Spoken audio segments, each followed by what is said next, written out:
जय श्री कृष्ण दोस्तों। तब अत्यंत उग्र दृष्टि वाले परशुराम जी की क्रोधाग्नि शांत हो गई। वे बोले, रे कीट, रे वज्रियों के बच्चे, तू मच्छर के समान तुच्छ है। तू बल के घमंड में चूर रहने वाला दुष्ट क्षत्रिय है। मैं आज ही तुझे मौत के मुख में भेजता हूँ। मेरे पास ये महान धनुष है। इसकी गुरुता लाख भार अर्थात लगभग 3 लाख मन के बराबर है। त्रिपुरासुर से युद्ध के समय भगवान विष्णु ने ये धनुष भगवान शंकर को दिया था। फिर क्षत्रियों का विनाश करने के लिए ये शंकर जी के हाथ से मुझे प्राप्त हुआ। यदि तू इसे चरा सका तब तो कुशल है, यदि नहीं चरा सका तो तेरे सारे बल का विनाश कर दूंगा।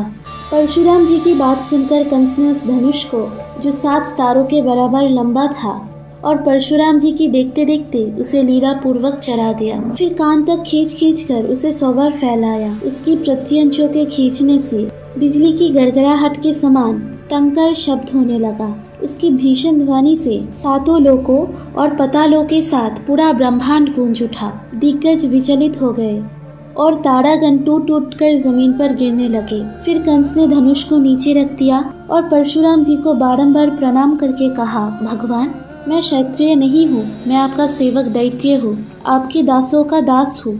पुरुषोत्तम, मेरी रक्षा कीजिए। कंस की ऐसी प्रार्थना सुनकर परशुराम जी प्रसन्न हो गए। फिर वे धनुष उन्होंने कंस को ही दे दिया। श्री परशुराम जी बोले, ये धनुष भगवान विष्णु का है। इसे जो तोड़ देगा वही यहाँ साक्षात परिपूर्णतम पुरुष है। उसी के हाथ से तुम्हारी मृत्यु होगी। श्री नारद जी कहते हैं, राजन, तदंतर बल के मद से उन्मत्त रहने वाला कंस मुनिवर परशुराम जी को प्रणाम करके भूताल पर विचारने लगा। किन्हीं राजाओं ने उसके साथ युद्ध नहीं किया, सबने उसे कर देना स्वीकार कर लिया। अब कंस समुद्र के तट पर गया। वहाँ अगासुर नामक एक दानव रहता था, जो सर्प के आकार का था। वह फुफकारता और लटपटाती जीभ से चाटता सा दिखाई देता था। वह आकर कंस को डसने लगा। ये देख पराक्रमी दैत्यराज ने निर्भयता पूर्वक उसे पकड़ा और धरती पर पटक दिया। फिर उसे अपने गले की माला बना लिया। उस दिनों पूर्व दिशावर्ती वंग देश में अरिष्ट नामक दैत्य रहता था, जिसकी आकृति विशालकाय बैल के समान थी। उस दैत्य के साथ कंस इस प्रकार जा भिड़ा, जैसे एक हाथी के साथ दूसरा हाथी लड़ता है। वे दानव अपनी सींगों से बड़े बड़े पर्वत को उठाता और कंस के मस्तक पर पटक देता था। कंस उसी पर्वत को हाथ में लेकर अरिष्टासुर से दे मारता था। उस युद्ध में दैत्यराज कंस ने मुक्कों से अरिष्टासुर पर प्रहार किया, जिससे वे दानव मूर्छित हो गया।